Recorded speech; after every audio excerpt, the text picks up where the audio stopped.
You can't have this conversation on CNN or Fox. You can't do it because if you are only talking about how the Israeli Defense Forces are responsible for these brutal killings, or if you're only talking about what Hamas did on October 7th and you don't talk about the broader context, right? You are absolutely not understanding what's happening in this war right now.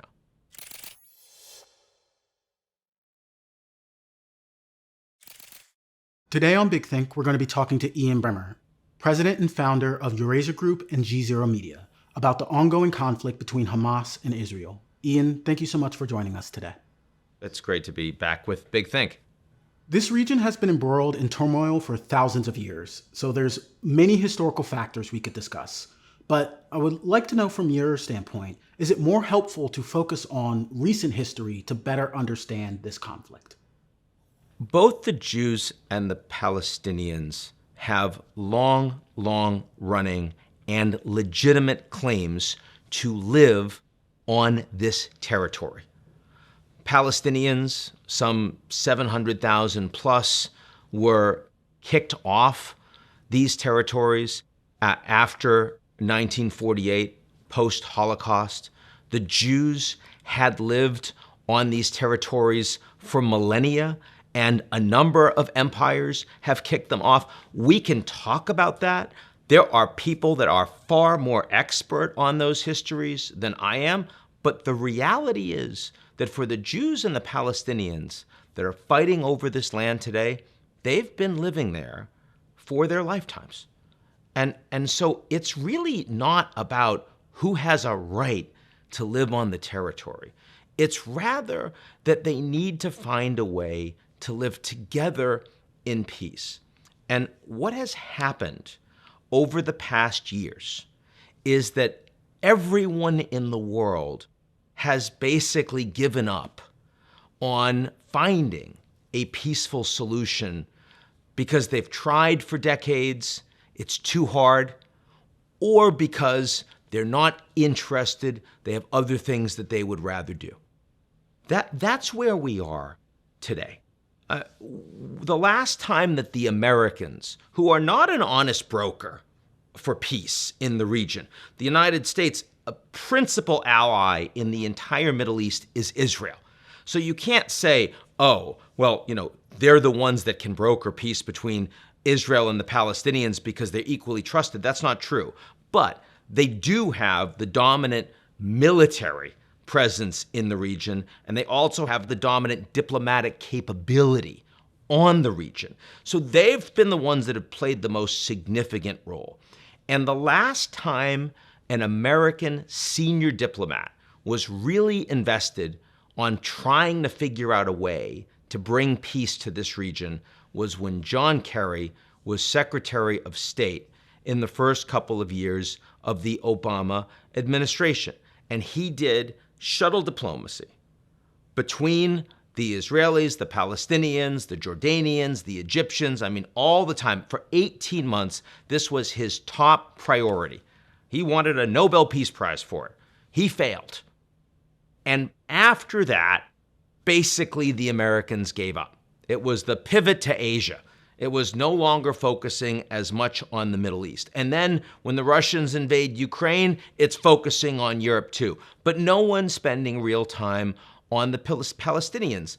The Gulf states, who had been providing so much money for humanitarian support for Palestinians living in the West Bank and particularly Gaza, as well as refugees in other places, they were saying there could be no peace in the Middle East unless the Palestinian-Israel issue is resolved. Well, it turned out they were willing to make peace with Israel. They're willing to engage open diplomatic relations, allow Jewish tourists to come to their country, trade and investment, technology cooperation, security cooperation. But what about the Palestinians? Well, too hard to resolve. And Israel, and particularly this far-right Netanyahu-led government, has been willing to not only expand illegally the settlements in the West Bank, reducing the territory that the Palestinians can live on and making it harder for them to get to work, go to school, have a possibility for a viable future. But also, Netanyahu's government was engaging more with Hamas in Gaza at the expense of the Palestinian Authority because they never wanted to pursue a two-state solution. So they forgot about the Palestinians too. So when you look at everyone around the world that was committed to the Palestinians finding a way to live viably on their territories, the answer is this has not been a priority for anyone for a long, long time. And their own government in the West Bank that recognizes Israel's right to exist as opposed to Hamas, which does not, they were corrupt, they were divided, they couldn't speak for Palestinians in Gaza, and they were being weakened by the Israeli government. So, this was a long introduction to talk about the history, but the point is that if you're looking for people that are responsible historically for why we are in the mess that we are in today, and it is an unholy mess, and I use that term very literally, you can look everywhere, and you have people to blame. That is where we are today. Thank you for that. I'm curious, to talk about some of the domestic politics within Israel, because that's something that I think has not been paid enough attention to, and specifically the actions of the Netanyahu government and the people who they are partnering with as it relates to this conflict, but also just internally inside of Israel. What does it look like in terms of the partnerships and the dynamics that are happening there? What has been the lead up to this conflict in terms of the internal politics with Israel, and how has that had an effect on just the general relationship between Israel and the Palestinians in the various places? Israel is a very political society. The average Israeli citizen reads a lot about news and politics. If you go to a cafe in Tel Aviv or in Jerusalem or Herzliya, you're going to hear a lot of people talking about politics. It's also a very fragmented society. There are a lot of different political parties. And in order to get a government together in the Knesset, you can't govern by yourself because you'd never get a majority. You have to find a coalition with other partners. And Netanyahu, who has, faced all sorts of internal corruption scandals and whose Likud party has also been painted with a lot of those challenges, the only way he could form a government this last time around was with a hard right group, a party that specifically has said some of the most horrible things about wanting Palestinians removed from the West Bank, about wanting to take over their territories. In some ways, the hard right partners of Netanyahu have been as unyielding and aggressive about the Palestinians not having rights in the occupied territories as Hamas has been about the Jews not having the right to have an Israeli state. Now, that does not reflect the opinions of the Israeli people as a whole, but it has meant that before the events of October 7th, the terrorist events against the people of Israel, you had enormous domestic instability. That domestic instability was the people of Israel revolting against Netanyahu attempting to change a very strong independent judiciary of that country to basically report to the executive and report to whoever was in charge in the Knesset. And the reason for that? More control for Netanyahu and his coalition and the ability to avoid getting charged and jailed for these corruption scandals and investigations that are ongoing. And for months, the news in Israel had nothing to do with Hamas, had nothing to do with the Palestinians in Gaza. It instead was about a potential constitutional crisis that was pending in Israel, that Israel's legitimacy as a democracy in the Middle East was under threat, not because of what they were doing to the Palestinians, but because of what Netanyahu was doing to the country, to the balance of power in Israel. So they were taking their eye off the ball. The other thing that happened is the hard right, part of the Israeli government, was doing everything possible to expand their territorial influence in the West Bank. And the Palestinians living there were angry. And there were a lot of clashes. There were violent reprisals. And the Israeli Defense Forces, some of the best in the world, incredibly well-trained, high morale, well, a lot of them had been sent to the West Bank and to the border zone inside Israel proper in an effort to contain and respond to that violence. Where were they in Gaza? Not worried about Gaza. Netanyahu was providing Hamas in Gaza with more resources, with more money, with more ability to have work visas to come on over into Israel. Why? Because they were just focused on governance. According to Netanyahu, they just wanted to rebuild Gaza because he wanted a stronger Hamas to weaken the Palestinian Authority. So what happened is you took one of the world's best trained, most effective defense forces, intelligence forces, security forces, border forces, and you had them focusing on everything but a terrorist organization that was running Gaza with a people that had abysmal economic conditions, life conditions, half of them without enough food to eat, 90% of them without access to clean water.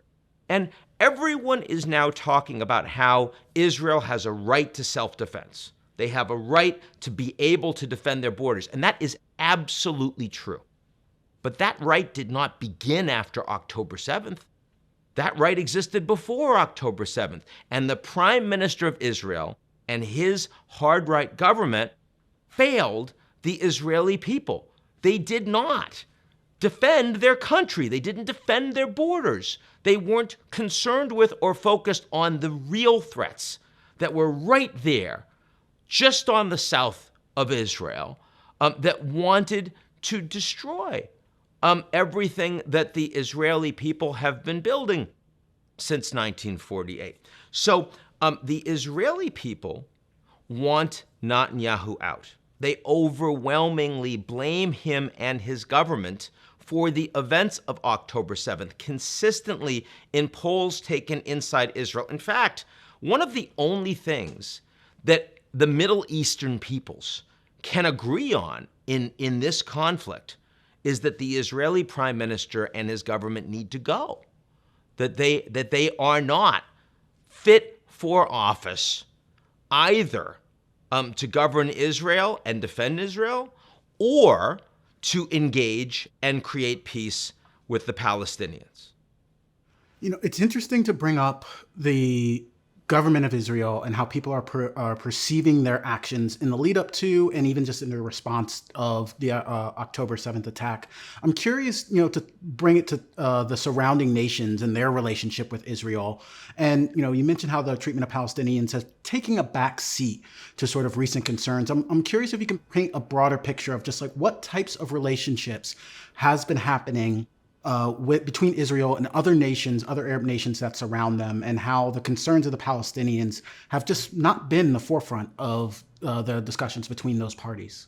No, they have not. And to be fair, I mean, the fact that the Palestinians have not been diplomatically important to, for example, the Gulf states, or even to countries like Jordan and Egypt that have been more willing to engage with Israel as the Palestinian plight has become worse, there has been a lot of effort to bring aid, humanitarian support in for the Palestinians, and the Gulf states, who are very wealthy, have been providing a lot of that. But when the Israeli government, after the events of October 7th, started engaging in widespread bombardment across Gaza, which has led to thousands and thousands of casualties, civilian casualties, children. Almost 50% of the Gaza population are children, right? I mean, this is now being seen across the region. And it is impossible for any government of the region, any Arab government of the region, to just sit and stand by and say, okay, we don't care, we're still going to work with Israel the way we were working with them. Israel had benefited from being seen as an economic juggernaut, a security juggernaut, a technological juggernaut, and a lot of the countries in the region wanted to work more closely with Israel as a consequence of that. That's why you had the UAE and Bahrain and Morocco signing the Abraham Accords, not just to normalize diplomatic relations, but also to dramatically expand trade and investment with Israel. That's why the Saudis were improving their informal relations and were moving towards normalization, even though the Saudi population is going to be quite cautious and conservative on the Palestinian issue. They say, no, the priority is we got to find a way to work with Israel. But once you have Israel, in response to these terrorist acts, going after Hamas, and as they're doing so, killing all of these Palestinian civilians, well, then there's a freeze on everything. Then if you're, Jordan, you say, we can't we can't engage with Israel going forward. If you're Turkey, Turkish President Erdogan, who has said that Hamas is not a terrorist organization, he has said that Hamas is a liberation movement. And he hasn't condemned the Hamas from the hostages they've taken, from the 1,400 civilians that they killed. Not at all. So they've thrown out the Israeli diplomats on the ground as well. And when that's happening across the region, and the Arab street is demonstrating in solidarity with the Palestinians, then even if you have a number of wealthier Arab countries that want to continue to work with Israel, they can't because of the domestic pressure. And so the efforts that had made Israel the strongest geopolitically that it had ever been since independence suddenly are moving in a very different direction. It's hard for those countries to even maintain present levels of engagement with Israel. And indeed, a lot of the progress that had been made could be lost. So it's very interesting. You have an environment where before the acts of October 7th, Israel was the most divided domestically because of the response to Netanyahu, but the strongest in the region. Then the events of October 7th happen, and suddenly Israel is enormously unified. Everyone is responding. You get a unity war cabinet because everyone says we must defeat Hamas. We must destroy these terrorists that have just threatened our homeland and have killed our children, right? But the international environment from Israel has suddenly become one of massive criticism and condemnation. And that is clearly true in its immediate region. It is clearly true for Iran, which continues, along with Hamas, to believe that the Jewish people and the state of Israel should be replaced with Palestine. But that's also true for all of the proxies of Iran across the region, the Shia proxies in Yemen and in Iraq and Syria. It's true across the global south, where we have governments that are outraged and coming after Israel. And even for the United States, which is by far the strongest ally of Israel in the world, you have significant pressure, especially among young people and especially among Democrats in Congress, saying we can no longer provide the kind of support that we have historically given what's happening presently on the ground. So domestically in Israel, much more cohesive and stronger and resilient. Internationally, much more fragmented and much more challenging for the Israelis going forward. I'm curious, to think about this situation in regards to what Hamas's motivation was for the attack. And so do you think that there was a strategic goal of the Hamas attack on October 7th? And Was this, in a way, setting a trap for Israel? And if so, was it successful? Was this outcome of people turning the tide of opinion against Israel internationally part of a strategic goal for Hamas when doing this attack? It's very hard to say that Hamas actually expected the kind of success that they experienced on October 7th. There were some 2,000 Hamas fighters, terrorists, that managed to get across one of the most well-defended borders with some of the best intelligence out there, human intelligence, signals intelligence, managed to get across the border, kill Israelis with reckless abandon, and capture some 250 hostages and bring them back into Gaza.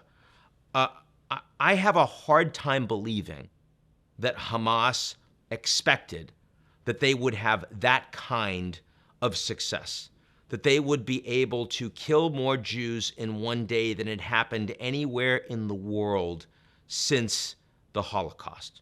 I have a hard time with that. I think it turned out that Netanyahu and the Israeli government was dramatically weaker and less focused on defense than Hamas could have anticipated. Because the level of success that Hamas has had is a death sentence for those leaders and for those fighters. I mean, there is really no choice. There is no one in the Israeli political leadership, the entire spectrum, from left to right, that would say, oh, we can now leave Hamas intact. We've hit them for a few weeks and that's enough. I mean, the idea that Israel, after what they experienced on October 7th, would have a few weeks of attacks, but then could still live neighboring to Gaza, which is being run and controlled by Hamas. No country in the world would live with that.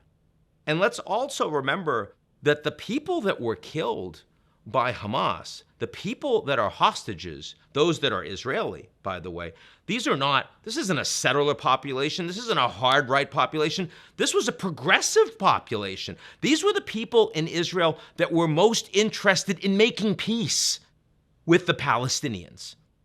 And so you now have a situation where people that I know, friends of mine in Israel that I would consider to be very thoughtful, moderate politically, that are saying, I want to level this place. I want to make it a parking lot.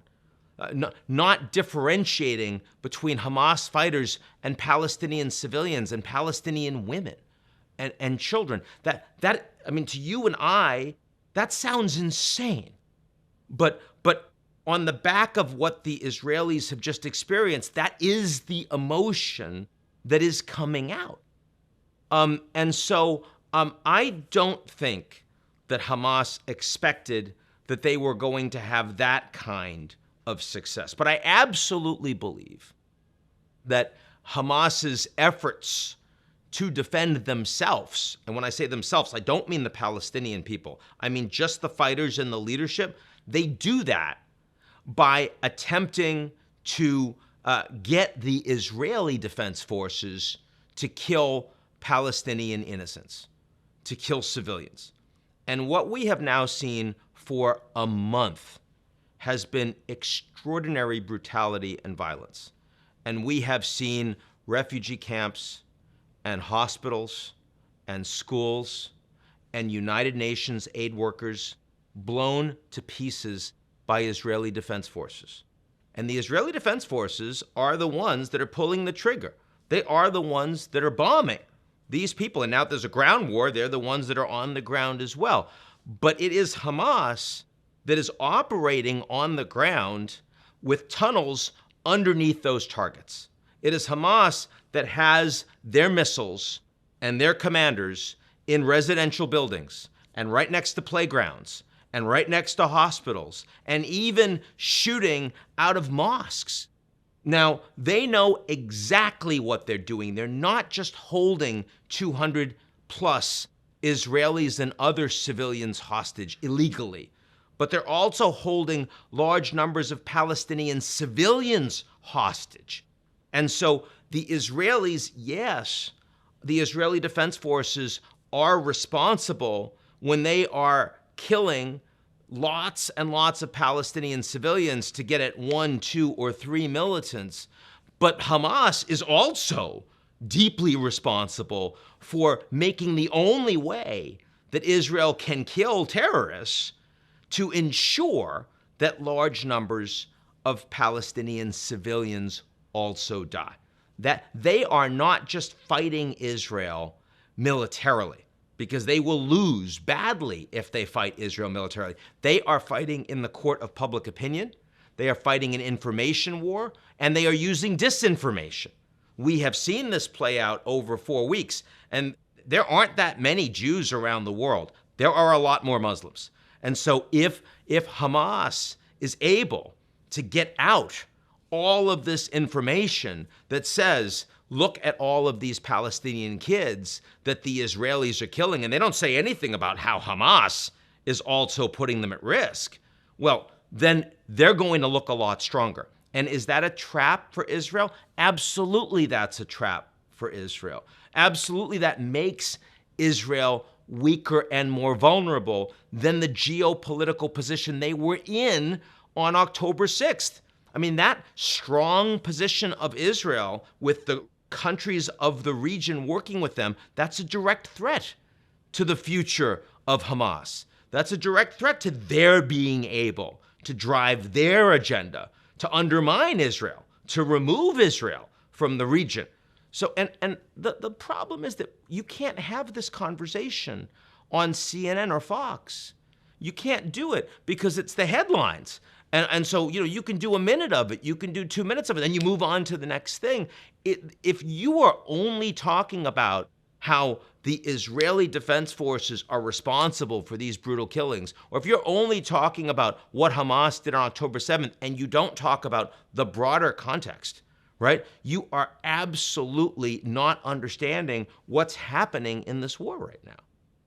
I'm interested in talking about disinformation and misinformation. You mentioned that as part of your answer to the previous question. I'm curious what you think the role digital media plays in this conflict, both being a vehicle for disinformation, but also being a vehicle for accurate on-the-ground information about what's happening.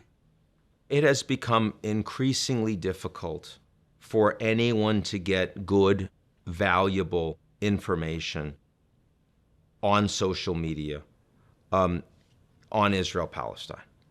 The number of accounts that if you look not at one post, but if then you go back into the account and say, okay, what are they presenting?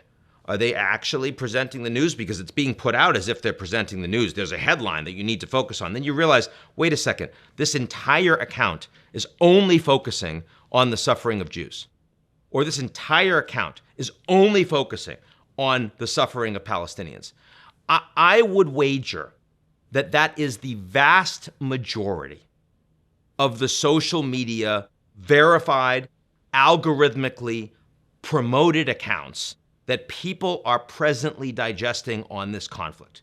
And by definition, that is disinformation, because it is not interested in understanding the entirety of what's going on. The one thing that we know for certain is that the level of suffering that has occurred on the ground for Jews and for Palestinians over the last 4 weeks is unlike almost anything that's been experienced by anyone watching this video right now. And yet you would never feel that way if you were digesting the accounts that are driving most of the media in social platforms. So fundamentally, this is a disinformation-rich and dominant environment. Some of that is assertively fake news. Some of that is assertively filtered and programmed news that only gets you one piece, one side of the story. And God forbid you say something that is more nuanced, that doesn't align fully with what either or both of those sides are promoting. They come after you and they say it's fake news. They come after you and they call for violence. They call to dox you. There'll be death threats. And I've seen this with almost everyone I know that's trying to have a more civil, a more focused, decent, grounded, human conversation. This is nothing like what people are like in the real world. In the real world, everyone understands that they're both people. In fact, they come from the same part of the world, they're family. But you wouldn't get that and if you were on social media. Now, I want to be clear that when you say that something is not black or white, that doesn't mean everything is the same shade of gray. I mean, we can all admit that, Hamas targeting civilians is not the same thing as Israel targeting the military, but also killing a lot of civilians. We can also both agree that both of those are deeply problematic compared to not having any civilians die. We know that. We also know that the economic conditions that Palestinians are living under in Gaza are radically worse than those of Palestinians in the West Bank, which are radically worse than those of Jews living in Israel. That's context. Those are not equal shades of gray, but it's not black or white. There is no space for that on social media. There's none. Social media is dehumanizing, it is hate-inducing, and it is actively preventing people from getting good information and from talking to each other. What we need is less social media. We need more long-form content. We need more person-to-person engagement. We need more community, more schools, more family. We need more humanity. Algorithms are not humanity. Algorithms are programmed by business models that are productizing people for profit. And it just so happens that the process of doing that is facilitated more directly through very, very strong emotions. That is what we have today. But that is the opposite from what we need if we want to understand and if we want to resolve this Israel-Gaza war. I would love to just do a quick follow-up on that because, one of the things that I found interesting as a dynamic was certainly when there was the hospital bombing that happened in Gaza, and there was a rush of reports that said Israel was to blame for that attack. And then following up, there was a lot of what seemed like open source intelligence reporting that said that that might not have been the case. How do you take an example like that where a legacy institution like the New York Times and some other institutions reported something that ended up being walked back in terms of the truthfulness of the statement? How do you weigh that with what you were just talking about in terms of social media? Information warfare. This was the New York Times. It was the Wall Street Journal. So it wasn't just left or right. It was both. They both have a lot of journalists that are very professional and they do very solid work.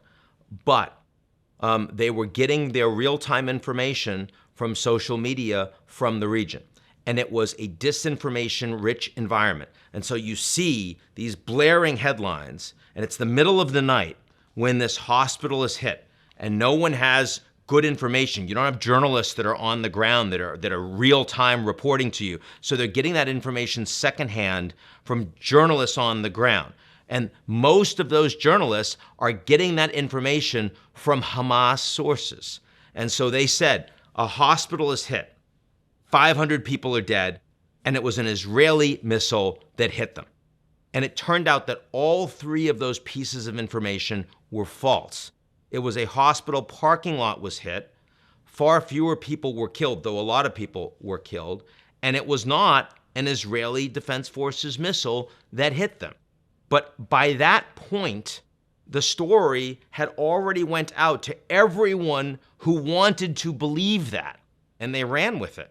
And not just the journalists that are more supportive of the Palestinian than the Israeli cause, but also the governments in the region who condemned Israel, the governments of the region who decided they weren't going to meet with Biden, the Palestinian Authority, the Jordanians, the Egyptians, as Biden was meeting with Netanyahu. Now, this was absolutely essential at a time that the United States was sending its president to try to find a way to stabilize this environment. They probably would have failed, but they're much more likely to fail if they can only talk to Israel and they can't talk to the other side.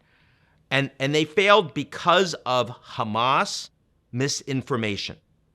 This was happening to a lesser degree in the early stages of the Russia-Ukraine war, but it was happening much more successfully by the Ukrainians, who almost everyone in the world supported. So you'll remember there was this Snake Island attack, and you had, this news report that was put out and promoted by the Ukrainian military and the government that showed that there were, people on the ground, and the Russians demanded that they surrender. They refused. They used an obscenity, and the Russians blew them all up and they died. And they were seen as heroes all over the world, except it never happened. No one was killed on Snake Island. The people were captured and they were released. And that got a little bit of news weeks later. But the purpose was already served. Equal disinformation. Everyone ran with that story. The New York Times, the Wall Street Journal, they ran with that story. But it didn't have as much of an impact because everyone was sympathetic to Ukraine anyway, and it wasn't going to change. Whether it happened or didn't happen wasn't going to change the outcome. In this circumstance, early fog of war, but there was massive, massive disagreement over who you wanted to sympathize with. And, right, because a lot of people are sympathetic to the Palestinians, who've historically had a much, much harder situation, and the Israelis are more powerful. But then a lot of people are really sympathetic to Israel because of the terrorist attack against all of them. So there's a lot to play for. And the fact that Hamas had that meaningfully successful disinformation in the early moments of the war was a really big win for them. Either way, the point is the same. That we are no longer fighting a war that is only on the ground with the success or not of who's winning militarily. So much more of the fight is being determined by who is able to drive real-time disinformation with the headlines in social media. Israel has launched a ground offensive in Gaza. Do you believe such actions will make Israel safer, or do you believe it could have the opposite effect? My view is that Israel has every right to want to destroy Hamas as an organization. But we are talking about 30 to 40,000 fighters. And Hamas is, they are absolutely integrated in the firmament of civilian society across Gaza.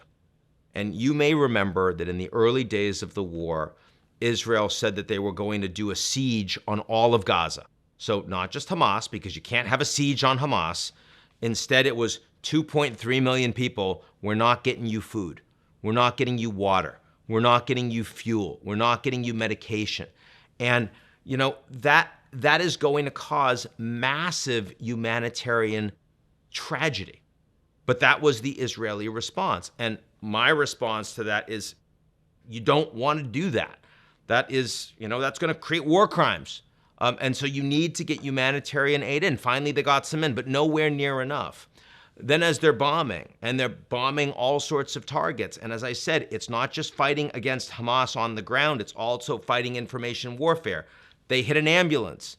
Now, that ambulance, it looks like it was being used by Hamas fighters.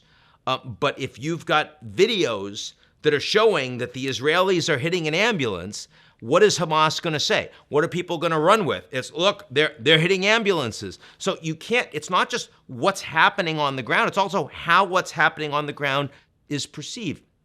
So now you have a ground war.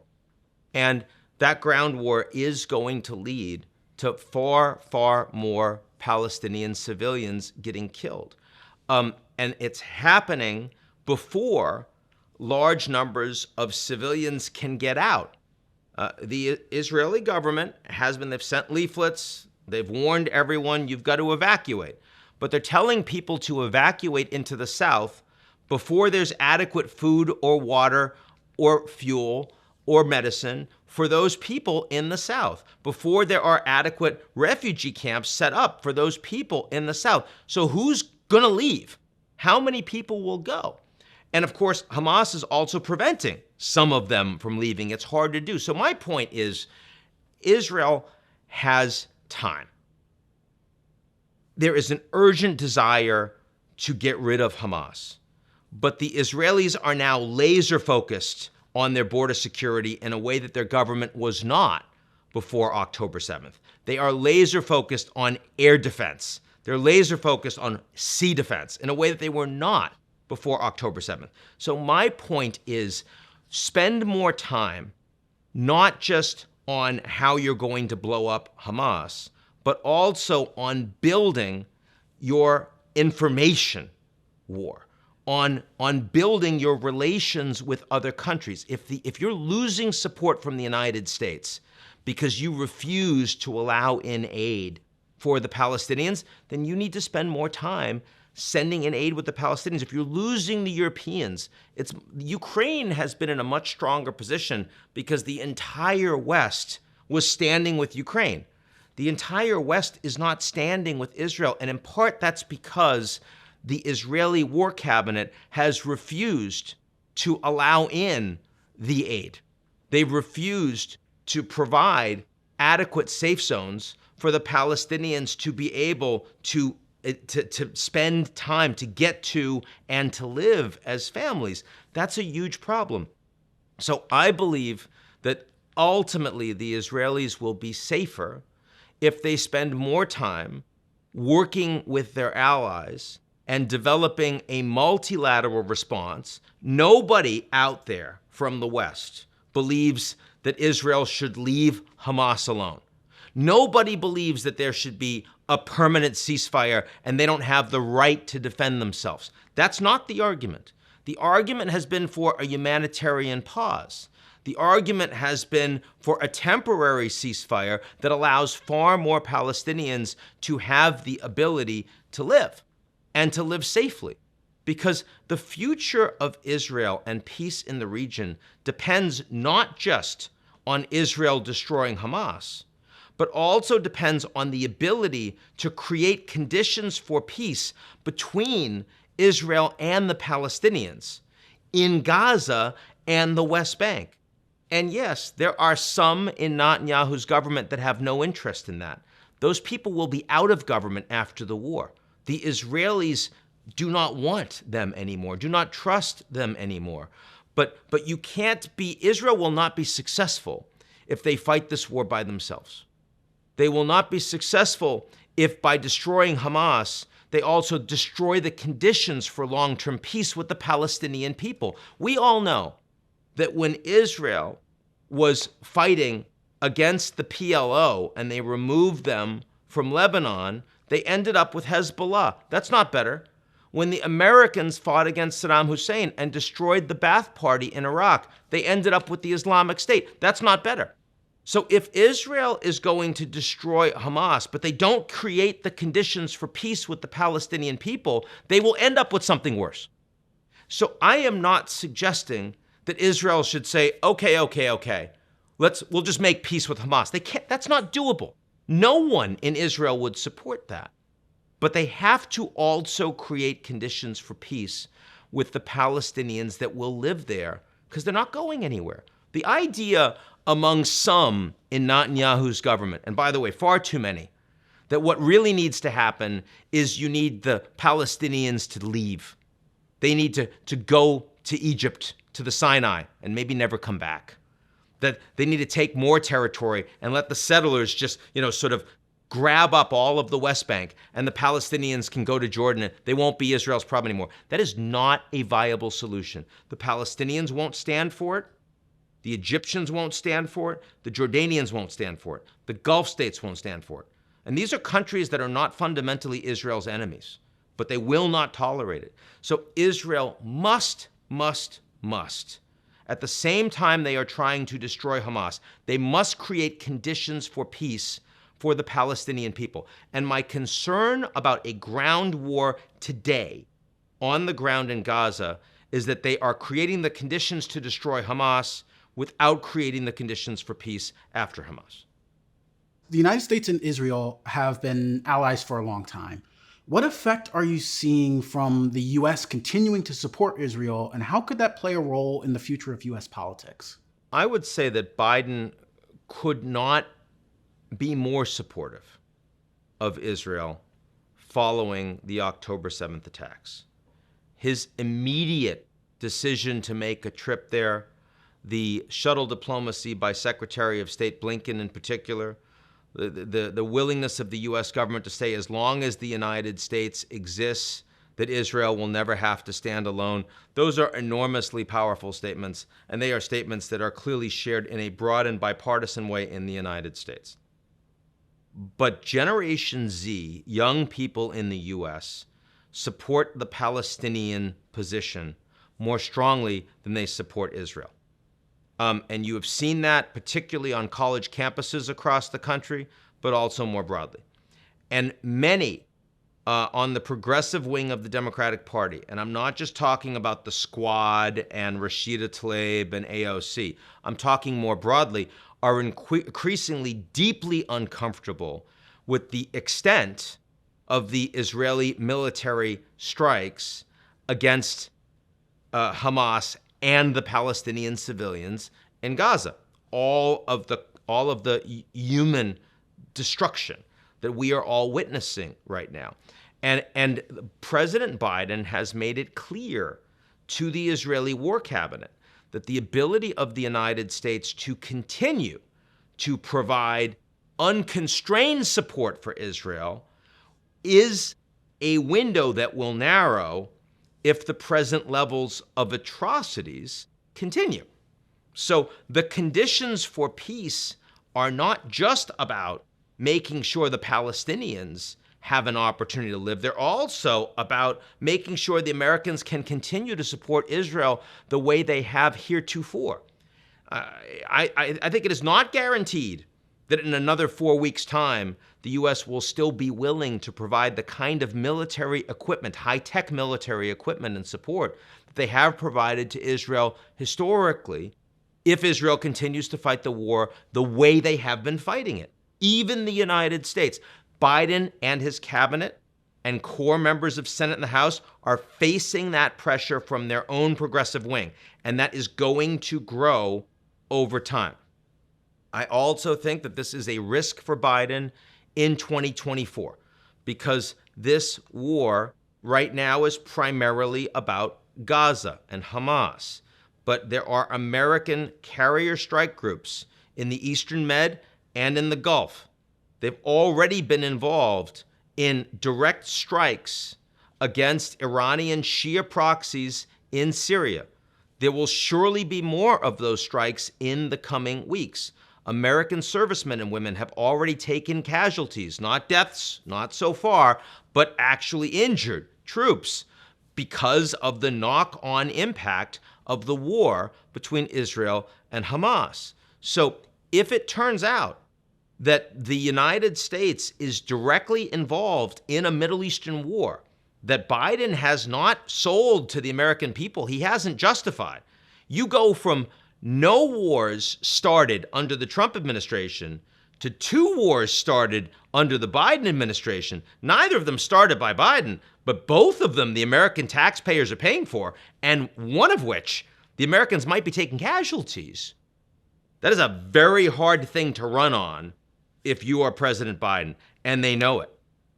It also, the distraction of the Middle East, and President Zelensky of Ukraine has just been saying this, has made it harder for people to focus on the continued support for Ukraine, especially given a counteroffensive that has failed.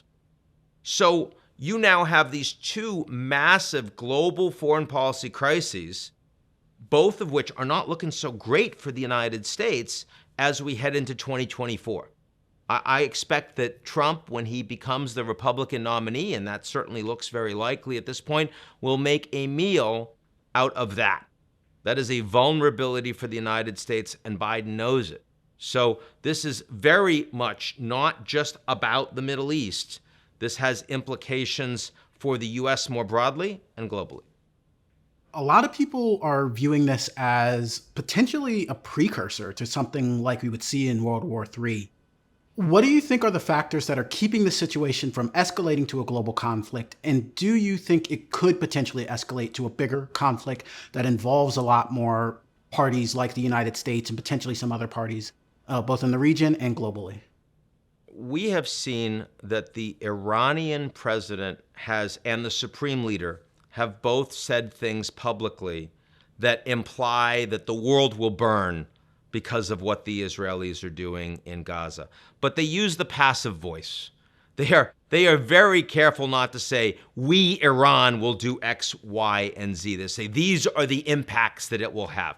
These are clearly statements that are meant to put Iran at a distance from direct involvement and engagement, even though the Iranians are the ones that have provided weapons and training and money for Hamas and for Israel's principal enemies in the region. We've seen that from Lebanon, Hassan Nasrallah, who runs Hezbollah, gave a really big and very strongly anticipated speech where he said, you guys go, Hamas, you're doing a great job. But certainly did not in any way imply that Hezbollah is going to be out there fighting for and opening a second front as a consequence of what Israel is doing on the ground in Gaza. So far, I would say we're 4 weeks in. The likelihood of expansion is significant, but nobody sees World War III coming anytime soon. What we have is an expansion of Israel's fight against Hamas. And that means that we're going to see a lot more casualties. And as that happens, Israel will be under more international pressure. There will be more anti-Semitism. There'll be more attacks against Jews. There will be more Islamophobia. There'll be more attacks against Muslims. There'll be more one-off nuisance strikes against American bases in the region. There'll be more American strikes against proxies of Iran. That is an expansion of the war beyond Gaza. It is not a regional war. What we need to watch out for a regional war is that, number one, Iran has influence over, but not operational control over its proxies in the region. And as the war in Gaza gets bloodier, and if it looks like Hamas is really, truly losing everything that they have, there are others in the region that may well be willing to fight and escalate against Israel and against Americans in the region, irrespective of what Iran does or does not say to them. So you can easily have farther escalation by those organizations themselves. The Shia militants in Iraq, in Syria, the Houthis in Yemen in particular. They could also engage in strikes into the Straits of Hormuz. They could hit oil tankers that could increase energy prices and create a global recession. Again, that would hurt Biden very dramatically. We also, so far, thank God, have not seen significant lone wolf terror attacks against Americans inside the United States or in the region. We've already heard from the head of the FBI and from others that threat assessment is higher than they've seen at any point post 9/11. That's a real concern. Obviously, that's something that can happen. If it does, the Americans are going to need to respond. So I don't think we are anywhere close to out of the woods on this one. And while I'm deeply concerned about people out there talking about World War III, because I really don't see that as a sort of proximate risk, the likelihood that this can escalate in ways that none of the actors want to see, but can happen anyway, I think that's a very real possibility. This question comes from a subscriber in our Big Think membership community. Is there a two-state solution that ensures the rights of Palestinians as well as the security interests of Israel? I cannot see any environment where we have peace in the region without a two or three-state solution. Whether you have the Palestinians govern in the same way with the same institutions in Gaza and the West Bank or separate, I don't know. But clearly, the Palestinians must have the ability to live in peace on land that they can defend and govern. Now, we are nowhere close to that. But I think it was Henry Kissinger that said that the time you get peace is when both sides are exhausted. And he's someone that knows a lot about fighting wars and war crimes, frankly, but also knows a lot about negotiating peace. And I do think that we are oddly closer to a two-state solution today than we were on October 6th.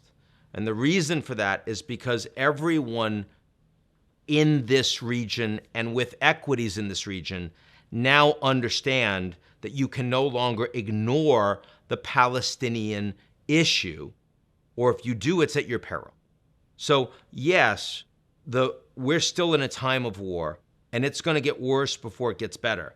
But as we come out of this war, the level of demand for finding a route for peace between the Palestinians and the Israelis will be far more prioritized. Much more capital will be expended on trying to make that happen.